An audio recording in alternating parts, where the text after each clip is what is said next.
Grabar. Ya, se está grabando. La infección es la causa principal de muerte en 1/3 de las personas mayores de 65 años. Tiene un marcado impacto en la morbilidad en los adultos mayores. Existe una alteración en la respuesta inmune cuantitativa y cualitativa, lo cual, debido al envejecimiento, se llama inmunosenescencia, ¿no? La inmunosenescencia es el envejecimiento del sistema inmunológico, de la respuesta del sistema inmunológico, tanto cuantitativa como cualitativa. Hay invasión de microorganismos, ¿no? Debido a esa inmunosenescencia, hay mayor riesgo de infección por patógenos intracelulares y hay una respuesta deficiente de los anticuerpos a las vacunas, ¿no? Por ejemplo, si ustedes vacunan a un paciente adulto mayor, la respuesta inmunogénica que se da por la vacuna pues va a ser inferior a la respuesta que puede tener un paciente menor o un paciente que no es adulto mayor, ¿ya? Entonces, por eso que las vacunas se ponen en las etapas tempranas de la vida, no solamente para que estemos protegidos desde muy pequeños, sino también porque nuestro sistema inmunológico puede generar una respuesta importante. Asimismo, hay deterioro de los mecanismos de defensa contra hongos y patógenos virales debido a la alteración de la transducción de señales después de la unión a citoquinas. La población de individuos mayores de 60 años fue de 243 millones en el 2013 y se espera que para el año 2050 sean aproximadamente 2 billones. Lo que se está viendo en el mundo es que cada vez hay más adultos mayores, ¿no? En la década de los 50, 40, la esperanza de vida de las personas no era tan alta como ahora, ¿no? Entonces ahora podemos ver con mayor frecuencia adultos mayores. Las infecciones respiratorias, principalmente neumonía, dan razón de la mayoría de las hospitalizaciones. Y las causas de sepsis más frecuentes en adultos mayores, pues, es la infección urinaria, ¿no? Entonces, cada vez que ustedes tengan una persona adulta mayor en casa, ¿no? Sería mejor, o cuando ustedes tienen un paciente adulto mayor que viene por sospecha de sepsis, siempre hay que evaluar que el foco sea una infección urinaria. Por eso que se pide urocultivo, hemocultivos, ¿no? Porque puede ser que sea una infección urinaria el foco de la sepsis. Con respecto a la fiebre, acá hay una particularidad con respecto a los adultos.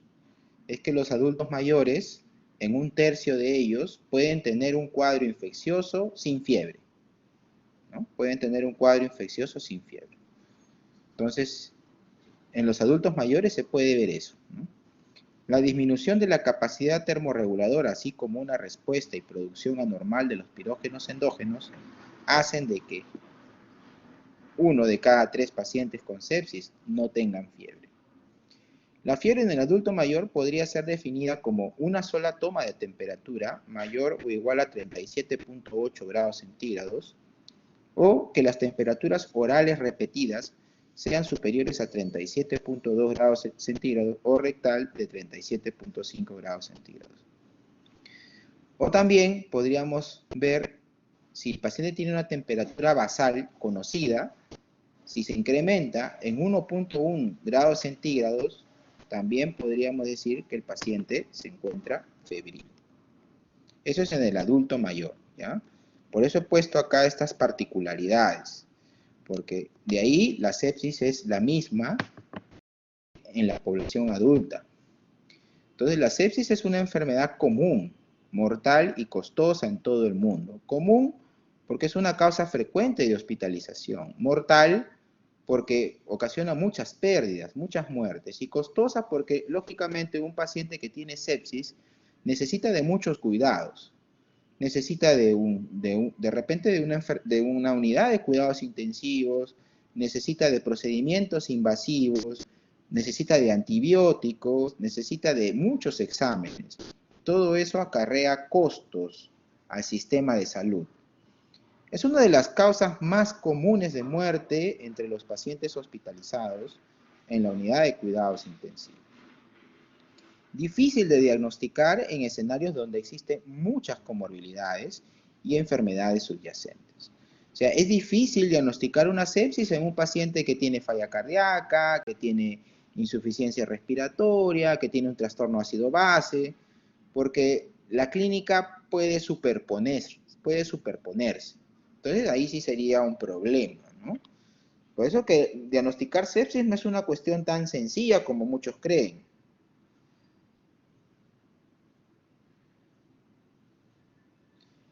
Las definiciones de sepsis y shock séptico, centradas en la respuesta inflamatoria del huésped, se han mantenido sin cambios desde el consenso de 1991.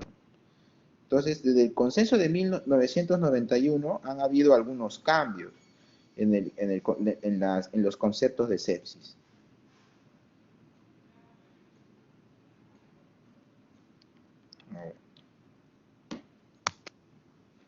Han habido también avances recientes en la comprensión de la fisiopatología de la sepsis. Que han determinado que algunas cosas varíen. En el año 1991 se le daba mucha importancia a la respuesta inmunológica, ¿no? Pero ahora se sabe que no solamente la respuesta inmunológica es son las que están implicadas, sino también modificaciones en las vías no inmunológicas, ¿no? Como la cardiovascular, la neurológica, la autonómica, la hormonal, metabólica y de la coagulación. Entonces, hay muchas vías no inmunológicas involucradas, ¿ya? Pero hace 20 años se creía que solamente era el sistema inmunológico el involucrado.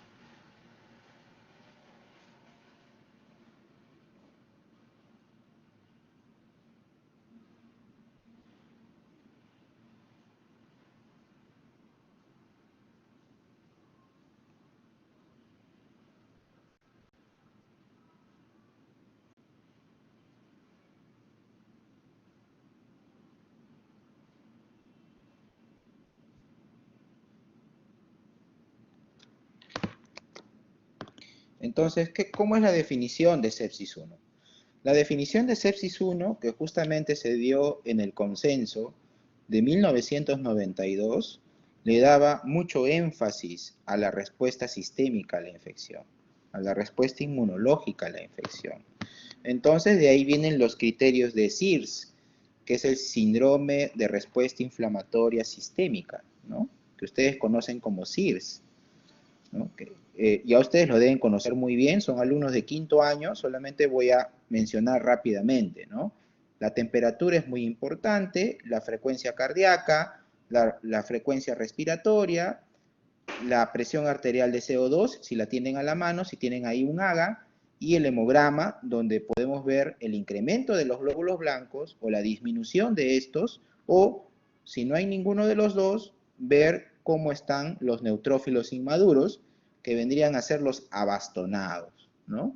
Dos o más de estos criterios hacían el diagnóstico de sepsis, o el diagnóstico de síndrome de respuesta inflamatoria sistémica, ¿no? Si tenían dos o más de estos, con sospecha de un foco infeccioso,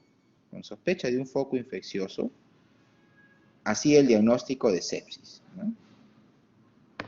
Pero ¿qué se vio? Se vio que un montón de pacientes podían no tener sepsis, pero podrían tener SIRS, debido a causas no infecciosas, como por ejemplo pancreatitis, quemados, politraumatizados, que podían tener una respuesta inflamatoria sistémica, un síndrome de respuesta inflamatoria sistémica, sin tener un cuadro infeccioso, ¿no?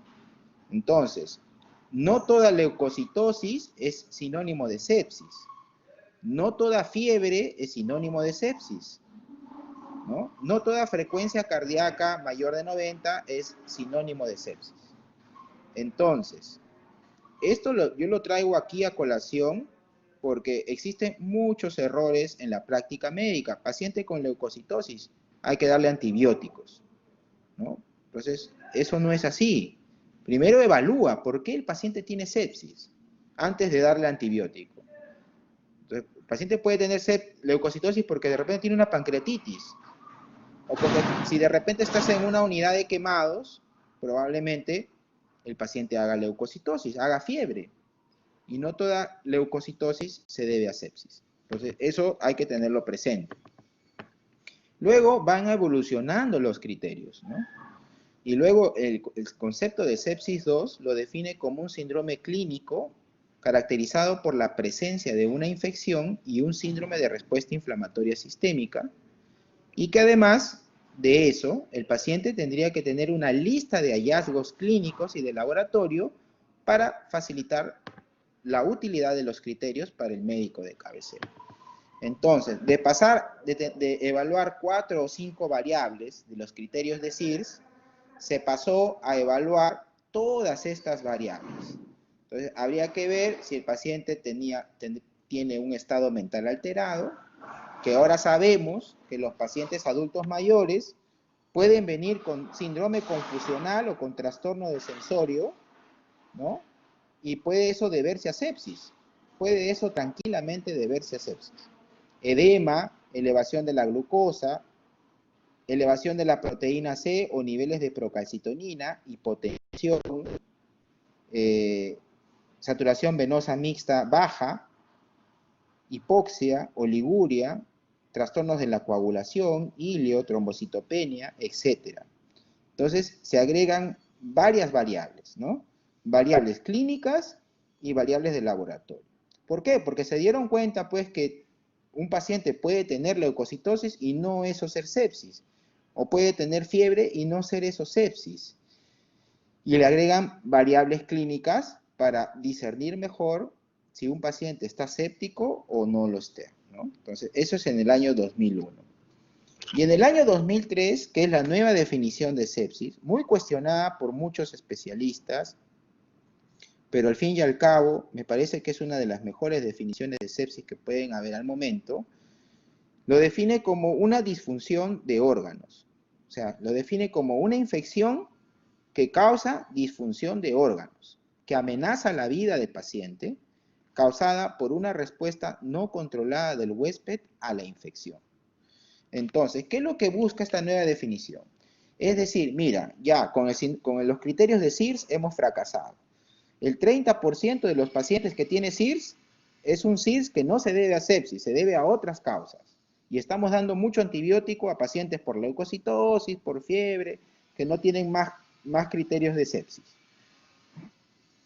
La sepsis 2, muchas variables, no es práctico, son como 20 variables, no es en emergencia no es práctico aplicar eso, porque mientras llegan los resultados, no tomo ninguna decisión terapéutica. En sepsis 3, lo que evalúan rápidamente son los criterios de SOFA, así se le llama, Sequential Organ Failure Assessment, que es unos criterios que evalúan funcionalidad de los órganos. Funcionalidad de los órganos. Es muy similar al Apache. El Apache es un poquito más engorroso, ¿no? Ves los criterios de SOFA. ¿Qué evalúa SOFA? La respiración. ¿Cómo evalúo la función respiratoria? Con un PAFI, o sea, tengo que tener un AGA. Y si el AGA es bajo, el PAFI es bajo, entonces eso es un punto. ¿Qué evalúo? La coagulación. ¿Qué evalúo? Trombocitopenia. Si el paciente tiene trombocitopenia es un punto. Evalúo la función hepática. Si las bilirrubinas están elevadas y no se deben a causas de obstrucción, como por una colangitis, por una coledocolitiasis, etc., es un criterio. Cardiovascular, hipotensión. Si mi paciente tiene signos de infección y además tiene hipotensión, eso es sepsis. Estado mental alterado y elevación de la creatinina o disminución del gasto urinario o del flujo urinario, como quieran llamarlo, ¿no? Entonces, evalúo función respiratoria, función de la coagulación, función hepática, función cardiovascular, la función del sistema nervioso central y la función renal, ¿no? Entonces, eso es lo que yo evalúo con el SOFA. Y eso se puede hacer rápido, ¿no? Le tomo un AGA, le tomo un hemograma, un perfil hepático, le mido la presión, le hago la escala de Glasgow y le mido el flujo urinario o le pido una creatinina. Y eso se hace rápido. Eso se hace rápido, ¿no? En 1 hora debe estar todo eso, ¿no? En 1 hora. Muy bien, entonces, en los Estados Unidos se han evaluado las incidencias y las tendencias de sepsis en los hospitales de Estados Unidos, donde se ha visto que la mediana de edad de los pacientes con sepsis es 66.5 años, o sea, adultos mayores, es la mediana de edad. Entonces, para que vean ustedes que los adultos mayores tienen más riesgo de hacer infecciones, y acá lo demuestra, ¿no? De 60 a 79 años, 46%, ¿no? Que es el grueso de pacientes. Los hombres, al parecer, tienen más sepsis que las mujeres. Bueno, en Estados Unidos la raza blanca que predomina, y las comorbilidades, que acá sí es más importante, es la diabetes mellitus, las enfermedades pulmonares crónicas, la enfermedad renal, la falla cardíaca, el cáncer. Son causas frecuentes o son comorbilidades en pacientes sépticos. Mira, la diabetes predomina, ¿no? Entonces, por eso siempre decimos, ¿no? Un paciente diabético tiene mayor riesgo de hacer cuadros infecciosos. Más aún si este paciente diabético no es bien controlado, ¿no? Otro dato interesante es que solamente el 17.2% de los pacientes que tuvieron sepsis tenían un cultivo positivo. ¿Qué significa eso? Que solamente el 17% de los pacientes recibieron una terapia antibiótica dirigida, una terapia antibiótica conociendo el patógeno y su patrón de susceptibilidad, ¿no? Eso es lo importante. Mira, solamente el 17%. En el 83% los pacientes estuvieron recibiendo antibióticos empíricos. Miren ustedes eso. Segundo, que el 54% de los pacientes sépticos, o 55% si quieren, requirieron UCI. Esto es muy importante. Si ustedes visitan una unidad de cuidados intensivos, de 10 camas, ténganlo por seguro que 5 están hospitalizados por algún cuadro séptico. 5. Entonces, los intensivistas, lo primero que aprenden es a manejar sepsis, ¿no? Muy bien, seguimos. Entonces, a nivel de órgano y tejido, hay un compromiso en el sistema cardiovascular y en el endotelio, ¿no? En el sistema cardiovascular, en sepsis, disminuye el gasto cardíaco, el gasto cardíaco se mantiene normal y la resistencia vascular sistémica disminuye, ¿no? Disminuye. Entonces, esto es lo que va a diferenciar de un shock cardiogénico versus de un shock séptico. Porque en el shock cardiogénico, el gasto cardíaco es bajo, en el shock cardiogénico. En cambio, en sepsis, el gasto cardíaco o es normal o está aumentado. Y la resistencia vascular sistémica es baja, ¿ya? Entonces, por eso que a veces cuando los pacientes están en sepsis o en shock séptico, en la unidad de cuidados intensivos, se les pone dispositivos invasivos para evaluar la resistencia vascular sistémica y para evaluar el gasto cardíaco, ¿no? Se le pone una sonda transductora a nivel de la aurícula derecha que capta todos los movimientos del corazón y capta toda la funcionalidad, ¿no? Capta la resistencia vascular sistémica, el gasto cardíaco, la presión en cuña, etc., ¿no? O también se puede hacer a través de una línea arterial. Se coloca un transductor en la arteria radial, ¿no? Para que mida todas esas variables importantes, esas variables hemodinámicas importantes, ¿no? Entonces, eso es monitoreo avanzado de shock séptico y sepsis. El endotelio también sufren varios órganos, la microcirculación también se afecta. Miren ustedes, este es un modelo en un conejo, donde se ve claramente que los pacientes que están con sepsis tienen vasodilatación de las vénulas y arteriolas de la circulación terminal, en comparación a pacientes que no tienen sepsis. Y acá, por ejemplo, el lipopolisacárido, ustedes saben que es una proteína que poseen las bacterias gram negativas.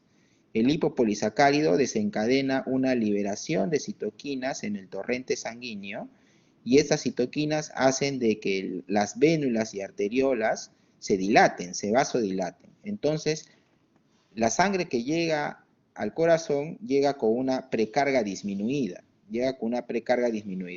Entonces, lo que puede haber es que el paciente tenga hipotensión, por eso que ocurre hipotensión, ¿no? La hipotensión inducida por sepsis, por vasodilatación. También puede haber compromiso hepático, ¿no? Hemos dicho que un marcador de compromiso hepático es la elevación de las transaminasas, elevación de las bilirrubinas, alteración en el perfil de la coagulación, el paciente puede hacer una coagulación intravascular diseminada y puede fallecer, ¿no? Puede hacer falla de órgano múltiple, puede hacer insuficiencia renal, insuficiencia hepática, insuficiencia respiratoria, y el paciente está en falla multiorgánica, ¿no? Que es un estadio previo a la muerte. También puede hacer injuria renal aguda, ¿no? Los pacientes con sepsis pueden hacer, ya hemos dicho, delirium, falla hepática, y también se ha visto que el sistema inmunológico se afecta en los pacientes con sepsis. Vemos claramente que los pacientes sépticos tienen menores niveles de células CD8 y CD3, ¿no? Y eso se ve muy frecuentemente en la unidad de cuidados intensivos. Por eso que dice que en la unidad de cuidados intensivos los pacientes están inmunosuprimidos. No porque estén tomando corticoides o porque tengan neutropenia, sino porque la sepsis también produce alteración del sistema inmunológico, ¿no? El paciente séptico tiene menores niveles de CD4, menores niveles de CD8 y menores niveles de CD3. Lo que sí tiene incrementado son las NK, las células NK, Natural Killer. Pero bueno, es lógico que un paciente séptico tenga elevado las Natural Killer porque son las que están luchando contra la noxa infecciosa. Muy bien, finalmente el paciente puede hacer un compromiso pulmonar, puede hacer un pulmón de sepsis, que es el ARDS, que es el síndrome de dificultad respiratoria del adulto. Y bueno, ¿por qué ocurre todo eso? Dirán ustedes, ¿no? ¿Por qué hay tanta alteración en sepsis? ¿Por qué la sepsis puede llevar a la falla de órgano múltiple? ¿Por qué es tan mortal? ¿Por qué la gente sigue muriéndose de sepsis? Bueno, primero que para que un paciente tenga sepsis debe haber una desregulación, o sea, el síndrome de respuesta inflamatoria compensatoria, que es el que regula al síndrome de respuesta inflamatoria sistémica, ¿cómo podríamos decir? Se desequipara, es decir, el que predomina es la respuesta inflamatoria sistémica. Cuando una persona se infecta y no hace sepsis, el CARS, que es el síndrome de respuesta antiinflamatoria compensatoria, se equipara al síndrome de respuesta inflamatoria sistémica, ¿no? Que lo vemos aquí. Entonces, cuando hay un balance entre el CIRS y el CARS, no ocurre sepsis. El paciente solo hace un proceso infeccioso, que es el proceso infeccioso que nosotros podemos ver en consulta ambulatoria, donde el paciente viene por una ITU, por una celulitis, pero que no pasa de eso, que puede ser manejado con antibióticos por vía oral y luego venir a sus controles de acuerdo a la evaluación médica. Pero cuando hay un desbalance, cuando predomina el CIRS en vez del CARS, y no hay un balance entre estos dos, ocurre una disfunción inmunológica. Así se llama, disfunción inmunológica. Y esa disfunción inmunológica termina en sepsis, falla de órgano múltiple, injuria tisular, inmunosupresión y finalmente shock séptico irreversible y la muerte, ¿no? Entonces, miren, ustedes lo deben haber llevado en el curso de endocrino, de fisiología, la homeostasis, ¿no? Nuestro organismo funciona a la perfección porque cada uno de nuestros sistemas hace su trabajo en el momento oportuno y de la forma adecuada. Si uno de ellos deja de hacer su trabajo en el momento oportuno o de la forma adecuada, van a ocurrir estos desbalances y la persona se va a enfermar. En este caso, si el CIRS predomina sobre el CARS, habrá sepsis y el paciente tendrá que acudir a una consulta médica. Hay un montón de citoquinas que están implicadas en esto. La verdad que no voy a incidir mucho en ellas porque es más un tema de fisiopato y fisiología que yo supongo muy bien ustedes lo han llevado, lo que voy a incidir es en el manejo clínico, que es lo que importa en la parte de infecciosas. Bueno, acá hay un montón de citoquinas, lo voy a dejar ahí para que revisen. Bueno, me voy a enfocar acá en el manejo de sepsis, cómo yo debo enfocar, qué debo hacer, cómo debo manejar a mi paciente séptico, cuánto tiempo tengo, tengo mucho tiempo, no tengo mucho tiempo, ¿cómo podría ser? Entonces, para eso existen las guías, ¿no? Y la guía más importante es la guía del Surviving Sepsis Campaign, ¿no? Que nos dan las directrices para poder manejar adecuadamente una sepsis. Entonces, yo tengo un paciente séptico, ¿qué debo hacer en la primera hora? Tengo un paciente séptico, estoy trabajando en la emergencia, todavía no ingreso a la residencia, me estoy cachueleando. ¿Y qué debo hacer en la emergencia? Primero que yo debo reconocer los signos y síntomas de una sepsis. Entonces, viene un paciente que sospecho que está infectado, le aplico el score SOFA, ¿no? Debería ser lo primero que debo hacer. Me parece que sepsis, mido el lactato, si el lactato está mayor de 2, hago una resucitación con fluidos. Obtengo 2 hemocultivos y luego de obtener los 2 hemocultivos, doy antibióticos. Primero siempre los hemocultivos y después los antibióticos. Obtengo los hemocultivos, administro antibióticos y nuevamente mido el lactato. Si el lactato está, después de haber estado en 2, me pasa a un valor mayor o igual a 4, debo hidratar, debo darle cristaloides al paciente a razón de 30 mililitros por kilogramo, en bolo, ¿no? En bolo, ¿no? Para mejorar el tema de la presión, porque si mi paciente está hipotenso, lo que necesita es fluidos. Si mi paciente tiene elevación del lactato, lo que necesita es fluidos también.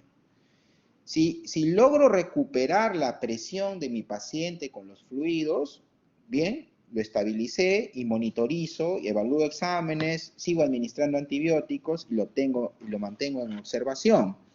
Pero si mi paciente, a pesar de haberle dado fluidos, sigue hipotenso, tendría que aplicarle vasopresores, ¿no? Y el vasopresor que se usa por excelencia en sepsis es la noradrenalina, para mantener una presión arterial media mayor o igual a 65. Bien, entonces acá está el resumen de lo que les he dicho, qué cosa es la que hacer en la primera hora. Miren, hay que hidratar al paciente, hay que pedir lactato, hay que tomar hemocultivos, hay que iniciar antibióticos. En la primera hora todo eso debería haberse hecho, ¿no? Para evitar incrementos en la mortalidad, ¿no? Entonces, si no se pueden tomar los hemocultivos por algún motivo, en verdad no debería haber ningún motivo para no tomar hemocultivos. Pero si por ahí no hay posibilidad de tomarlos o por algún motivo X, de todas maneras hay que iniciar antibióticos, ¿no? Los antibióticos no deben retardarse, ¿no? Entonces tomamos generalmente 2 botellas de hemocultivos con 10 mililitros de sangre en cada botella. En pacientes que tienen catéter venoso central, ¿no? Hay que evaluar el catéter venoso central porque también puede ser el foco de la infección, ¿no? Hay que evaluar síntomas. Si el paciente tiene síntomas respiratorios, habrá que investigar, hacerle un cultivo de aspirado traqueal, etc. Hay que evaluar los síntomas de acuerdo a la infección. Hay que pedir biomarcadores, porque en UCI no todos los pacientes que tienen fiebre tienen sepsis. De repente la fiebre es por otro motivo, y para eso existen biomarcadores de infección como proteína C reactiva y procalcitonina, que pueden usar juntas, ¿no? Para una mejor interpretación. También pruebas imagenológicas, dependiendo del foco que están pensando. Y, lógicamente, si yo estoy pensando que mi paciente tiene una infección bacteriana, la procalcitonina me va a salir elevada, ¿no? Si estoy pensando que mi paciente tiene una infección viral, solamente tiene una infección viral, bueno, hay que evaluar el hemograma, hay que evaluar la procalcitonina. En infecciones virales la procalcitonina generalmente es negativa. La PCR en realidad se puede elevar tanto en infecciones virales como en infecciones bacterianas. No es específica la proteína C reactiva. Se puede elevar en cualquier tipo de infección. Incluso en no infecciosas también se puede elevar. Si viene un paciente con un cuadro inflamatorio, la PCR también se puede elevar. Entonces, la PCR es bien inespecífica, ¿ya? Así que hay que tener cuidado para interpretarla. Entonces, los antimicrobianos son muy importantes, ¿no? Por eso les decía, ¿no? La idea es iniciar los antimicrobianos de manera precoz, pero siempre previamente tomando cultivos. Si yo inicio los antibióticos y después tomo los cultivos van a salir negativos, pues, ¿ya? Entonces hay que hacer los hemocultivos lo más pronto posible, ¿no?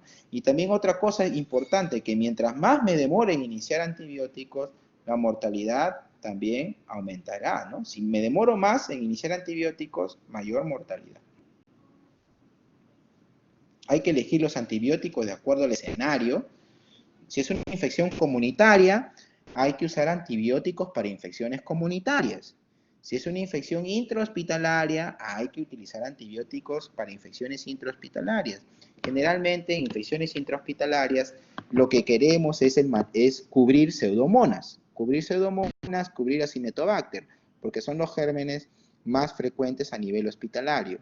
Si es una infección comunitaria, pues tengo que cubrir Escherichia coli, Streptococcus pneumoniae, Haemophilus influenza, dependiendo del sitio de la infección. Si es una infección urinaria comunitaria, E. coli. Si es una neumonía comunitaria, Streptococcus pneumoniae.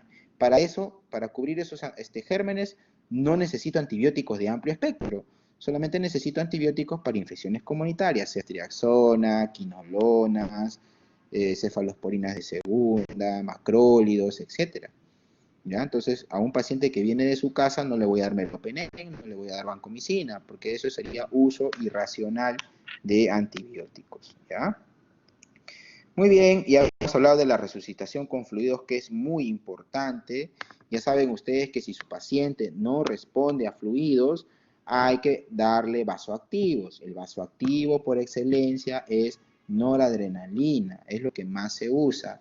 Ahora, hay pacientes en las que tienen un shock refractario, donde la noradrenalina sola no es suficiente, entonces se puede agregar otro vasoactivo, o de repente podemos agregar un inotrópico también, podemos agregar dobutamina, si es que además de la sepsis el paciente tiene un shock cardiogénico, podemos agregar vasopresina, podemos agregar epinefrina, noradrenalina, ¿no? Entonces hay un montón de vasoactivos, pero el vasoactivo que más se usa es la noradrenalina.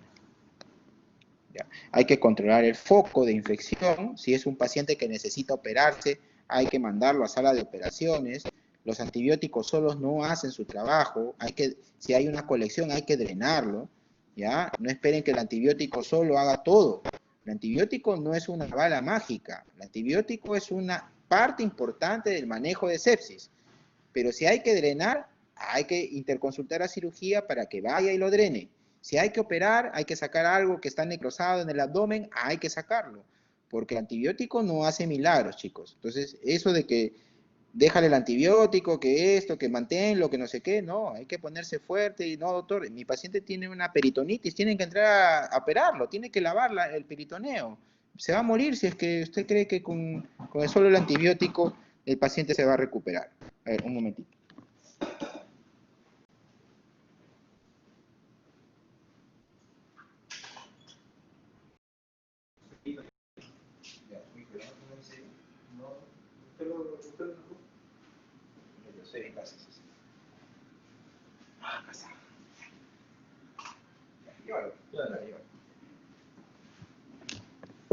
Ya, entonces, fluidoterapia, el control del foco.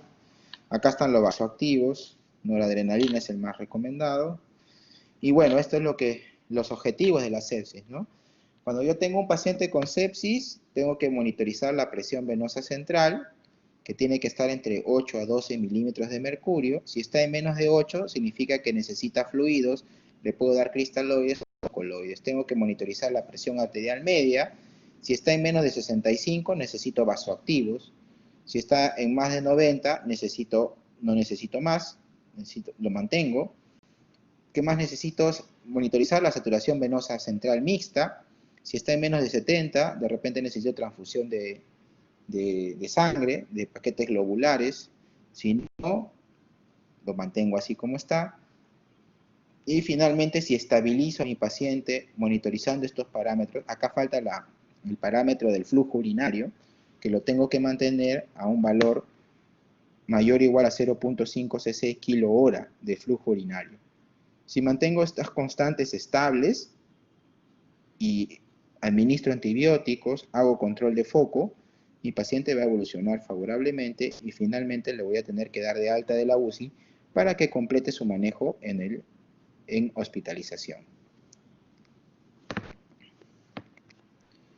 Muy bien, chicos. ¿Tendrán alguna pregunta ustedes? De casualidad.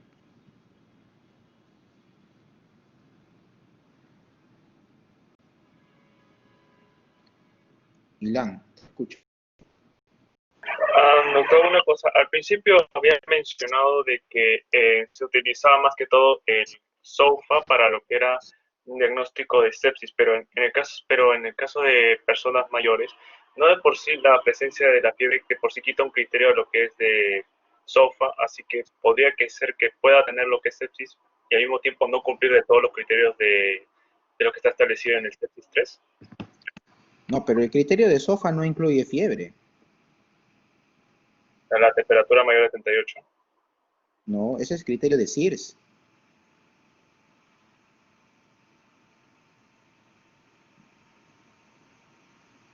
El SOFA no incluye sepsis, no incluye fiebre. SOFA evalúa daño de órgano y la fiebre no es ningún traductor de daño de órgano. No, te estás confundiendo. Una cosa es SOFA y otra cosa es SIRS. SIRS sí, síndrome de respuesta inflamatoria sistémica. Ahí sí incluye fiebre. En SOFA no incluye fiebre. SOFA incluye daño de órganos. Incluye falla respiratoria, que lo evalúo con un AGA. Incluye falla de la coagulación, que lo evalúo con un hemograma. Veo las plaquetas que están disminuidas, que pueden estar disminuidas.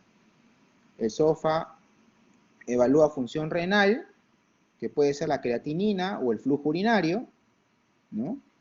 El SOFA evalúa el sistema cardiovascular, que yo evalúo la hipotensión, o sea, no evalúa fiebre, ya, hay que revisa bien las láminas para no confundir. ¿Alguna otra pregunta? Si bien es cierto, los pacientes con sepsis, adultos mayores, no hacen fiebre, ya, eso es correcto, pero tampoco es que toda elevación de glóbulos blancos en el adulto mayor sea sepsis. Claro, mi paciente no hace fiebre, pero al menos me debe elevar los glóbulos blancos. O si no hace fiebre, de repente evalúo mejor su temperatura, ¿no? Porque ya hemos visto los criterios de fiebre en el adulto mayor, no es igual en el adulto normal. En el adulto que no es adulto mayor, la temperatura, la fiebre es definida como aquella mayor o igual a 38 grados centígrados. En cambio, en el adulto mayor puede tener 37.8 y eso ya es fiebre. O puede tener una temperatura oral persistente de mayor de 37.2 o rectal de 37.5 persistente y eso ya ser considerado fiebre, ¿no? O tener una elevación de 1.1 grados centígrados de su temperatura basal y eso ser considerado fiebre. Entonces tengan cuidado, evalúen todo, no se guíen solamente del hemograma, no se guíen solamente de la fiebre, no se guíen solamente de la presión, evalúen todo.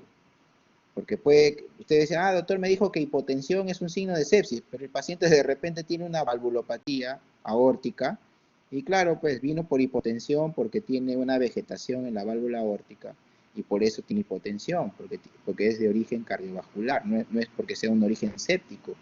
Entonces, evalúen todo el contexto, no evalúen un parámetro individual, ¿no? Si ustedes evalúan integralmente al paciente, van a tener mayor éxito en hacer diagnósticos. Si ustedes evalúan examen por examen, van a fracasar, se van a confundir, ¿ya? Entonces, de ahora en adelante, yo quiero que ustedes evalúen al paciente de manera integral. Y justamente la sepsis es un buen ejemplo de esto, ¿no? Ustedes han visto que el paciente séptico puede hacer falla múltiple de órganos, ¿no? Y eso que, Porque si yo tengo un paciente en mi servicio de infectología con sepsis que me hace falla renal, que me hace falla respiratoria, ¿qué voy a hacer? ¿Me voy a poner a llorar? No, tengo que manejarlo, ¿no? Tengo que manejar, tengo que hacer que orine, tengo que ponerle oxígeno, si me está haciendo falla respiratoria, tengo que ver si es que tiene criterios o no tiene criterios para intubarlo. Entonces, yo voy a ser el que tiene que manejar al paciente, ¿no? Entonces, eso es importante porque hay que conocer la fisiología de cada órgano, de manera básica, lógicamente, ¿no? Porque para eso están los especialistas. Pero esa es la idea, evaluar disfunción de órganos. El concepto actual de sepsis ya no es viendo el CIRS, ¿no? Sino es viendo el CIRS, que también es importante verlo, más disfunción de órganos, ¿no? Si yo tengo un paciente con CIRS y además tiene disfunción de órganos, de uno o más órganos, eso es sepsis. Y se te debe merecer toda mi atención, porque hemos visto que la primera hora es crucial. En la primera hora yo debo hacer todo lo que yo les he comentado, ¿no? Tomar los hemocultivos, medir la presión, iniciar antibióticos, ¿no? Todo eso que hemos comentado, eso se debe hacer en la primera hora, idealmente. ¿Alguna otra pregunta o comentario?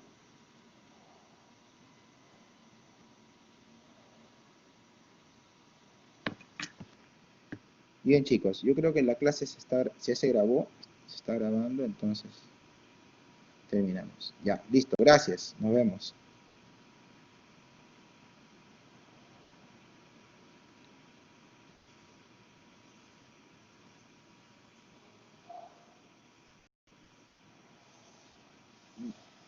¿Y ahora cómo salgo?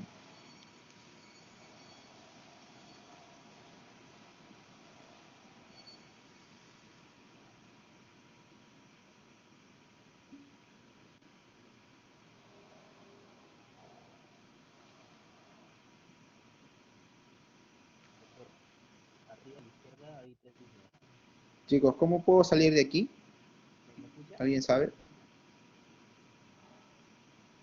Doctor, Sí, arriba a la izquierda hay tres líneas. A la en la izquierda, parte izquierda, arriba, ahí ya, pone detener grabación. cerrar, ¿no? Detener grabación.